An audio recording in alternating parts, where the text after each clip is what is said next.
iPhone 16e costs $600 and it doesn't make sense at all.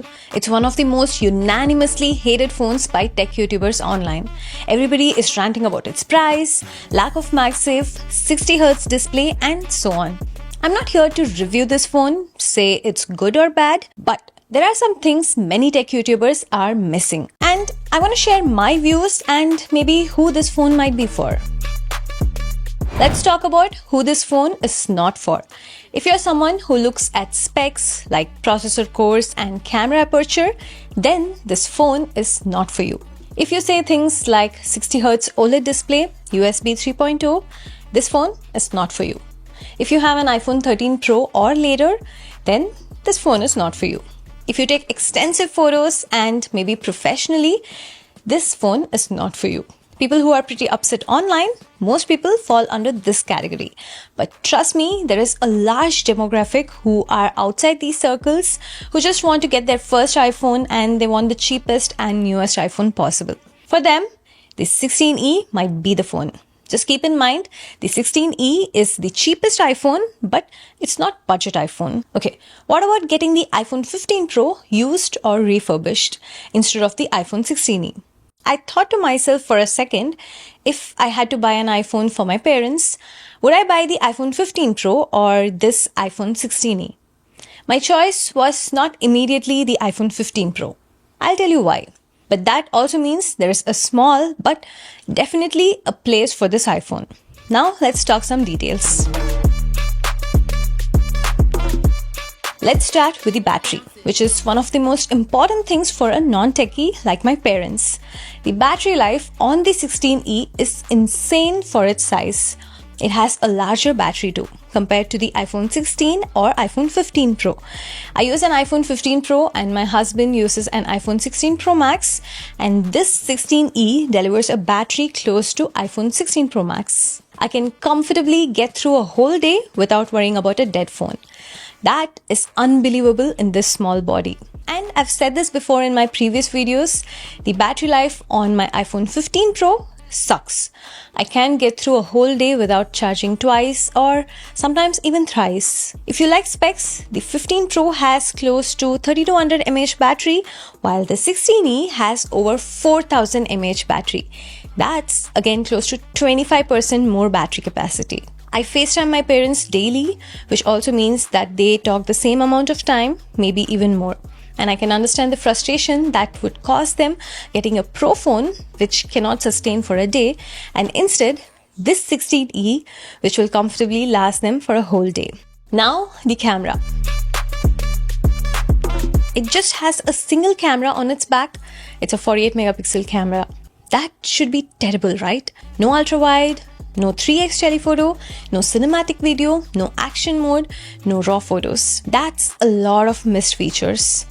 Not just that, the single 48 megapixel camera on the back is not the same as the 48 megapixel camera on the 16 or 16 Pro. The 16 has sensor shift stabilization and the 16 Pro has an even advanced sensor shift stabilization and a larger sensor. Does that mean that the real world experience is bad, especially in low light? Well, I was surprised to see that the 16e's main camera holds up really well even with the 16 Pro Max main camera, even in low light. During daytime, the photos at 1x will almost look identical and no discernible difference. The only difference you might see, that too only with side-by-side comparison, is the background blur in close-up subjects. Since the 16e has a smaller sensor, if you're shooting close-up subjects, the natural background blur will be significantly less than the 15 Pro or 16 Pro.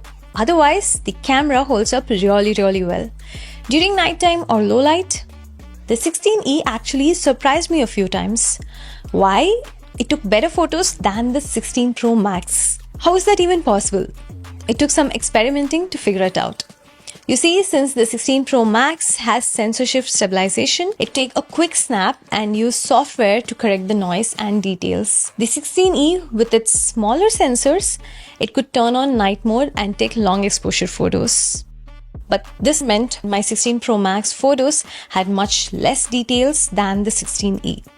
Now, in some other conditions, the 16 Pro Max beat the 16e very easily, But I have to give credit to the 16E for holding up really well against other iPhones. For those who want ultra-wide on the 16E, there is a workaround. Just use the pano mode to capture the wide shots. Since the ultra-wide on 16 and 15 Pro is not as good as the main camera on the 16E, you might actually end up taking better photos on the 16E over the ultra-wide on others.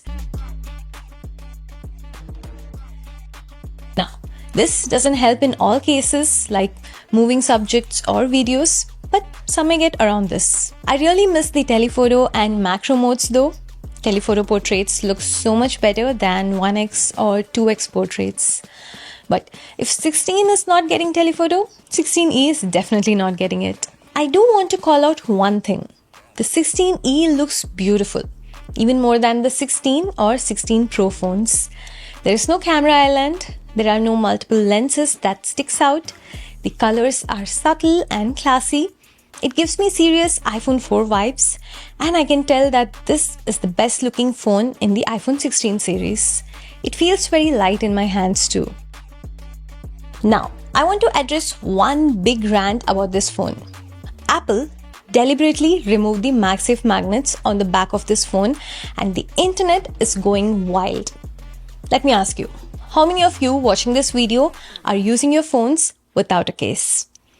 A survey says over 80 to 90% of iPhone users use it with a case. Even if your phone has MagSafe and if your case doesn't, the magnets in your phone are of no use, which means it's more important that you get your case with magnets over the phone. And it costs $10 for a MagSafe case. Well, this doesn't mean Apple should have given a phone without MagSafe in 2025. It was deliberate, of course. But no one complained when S24 Ultra, which cost over $1,300, was released last year without MagSafe.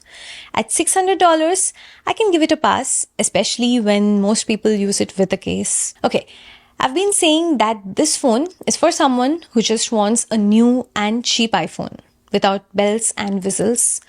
But there are some features lacking which should have been there even with that demographic.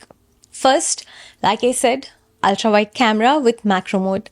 The panorama mode may help, but it cannot replace a proper ultra-wide, which many people have come to love. Next, the iPhone 16e lacks the ultra-wide band chip, which means it cannot be used in precision finding other Apple products or even this phone. A larger screen at $600, if Apple is aiming first-time iPhone buyers for an Android user switch, a larger display, which is very common in this price range for Android phones, is missing. It's not that I was expecting a larger phone from Apple, but it's something which might have softened the blow for the price. See, this iPhone 16e is not without its limitations. There are quite a few actually. It has one less GPU core, it has a notch instead of dynamic island, it has a 60Hz screen, it has slightly lower screen brightness, it has a smaller camera sensor, no action mode or macro, it has a slower wireless charging compared to 16, it has Wi-Fi 6 instead of Wi-Fi 7, no millimeter wave 5G. But in real world, except for the ultra-wide, it did not make a huge difference, at least for me. The 16e also has an Apple-built 5G modem, and I did not face any issue or difference compared to the 15 Pro. But on the bright side, it has the latest A18 chip, which will last for at least 5 years. A 48 megapixel main camera, which can take 2x photos, a very nice design, 4K video with slow-mo and Apple Intelligence, which hope will get better with iOS 19. Having said that all, who is this phone for? In my opinion, this phone is for first-time iPhone buyers who are looking to move from Android and want the iPhone experience. Or if your whole family is on Apple ecosystem like iMessages, iCloud, Apple Photos, and you need a phone just to be in that ecosystem, 16e can be that phone. Okay, what's the bottom line? This iPhone is definitely not worth $600. But if you want the cheapest iPhone and you're not into specs, then this is the phone. Personally, even more than the refurbished iPhone 15 Pro because of the battery life. Trust me, in real world usage, you won't be missing out much. I've used both the iPhone 15 Pro and the 16 Pro Max, and at half the price of the iPhone 16 Pro Max, the 16e is not half as bad. But If you're into specs, finding the best value for your device, and okay to spend a little more, then the iPhone 15 Pro or 16 may be a better choice. If only the phone was $499 instead of $599.